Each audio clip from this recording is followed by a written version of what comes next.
জমে উঠেছে নির্বাচনী ময়দান। ৪২টা সিটের প্রার্থী ঘোষণা করে দিল টিএমসি। প্রতিটা কেন্দ্র ধরে আমরা প্রার্থীদের তুল্য মূল্য বিচার এবং সঙ্গে প্রার্থীদের পরিচয় দেব। প্রথমেই তমলুক, যে কেন্দ্র এবারে নির্বাচনে যথেষ্ট গুরুত্বপূর্ণ হতে চলেছে। তমলুকের দেওয়াল লিখন থেকে আমরা ধরে নিচ্ছি যে সেখানে বিজেপি এর প্রার্থী প্রাক্তন বিচারপতি অভিজিৎ গঙ্গোপাধ্যায় এবং টিএমসির প্রার্থী দেবাংশু ভট্টাচার্য। দেবাংশু ভট্টাচার্যের তেমন কোনো রাজনৈতিক ইতিহাসের কথা জানা যায় না।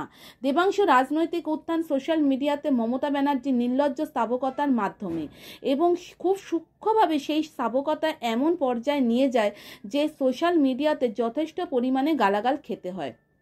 এই নেগেটিভ ইমেজকে মূলধন করেই উত্থানের শুরু।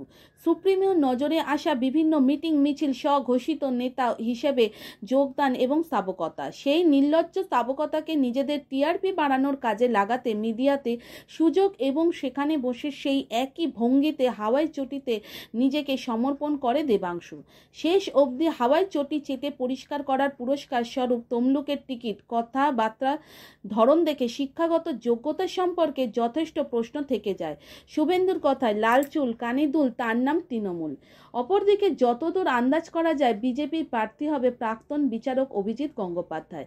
শিক্ষিত, মার্জিত, নানা গুরুত্বপূর্ণ দায়িত্ব সামলে যথেষ্ট অভিজ্ঞ, ভাষায় বা আক্রমণে বেশ মার্জিত। বিচারকের আসনে থাকাকালীন শাসক দলের দুর্নীতি মানুষের সামনে আনেন।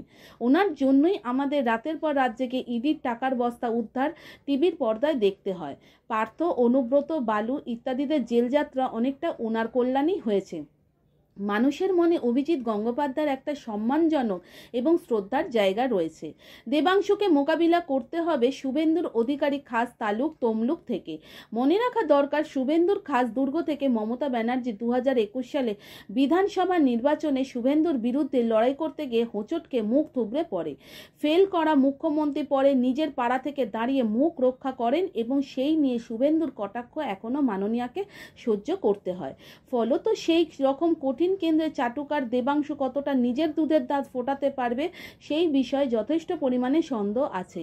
অভিজিৎ গঙ্গোপাধ্যায় নিজস্ব সুনাম, সঙ্গে শুভেন্দুর খাস তালুকে শুভেন্দুর ক্ষমতার সহায়তা, সব মিলিয়ে অভিজিৎ গঙ্গোপাধ্যায় তমলুক কেন্দ্রে শুরুতেই প্রধান বিরোধীকে অনেকটা পিছনে ফেলে দিয়েছেন।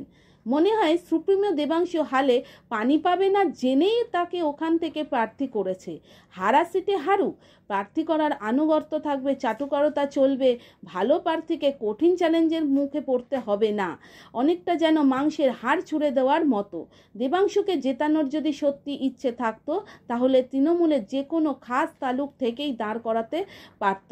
যাই হোক, দেখা যাক চাটুকারিতা করে নির্বাচনের মার্জিন কতটা কমাতে পারে। নির্বাচনের খুঁটিনাটি খবর পেতে ফলো করুন আমাদের ফেসবুক পেজ নিউজ আপডেট।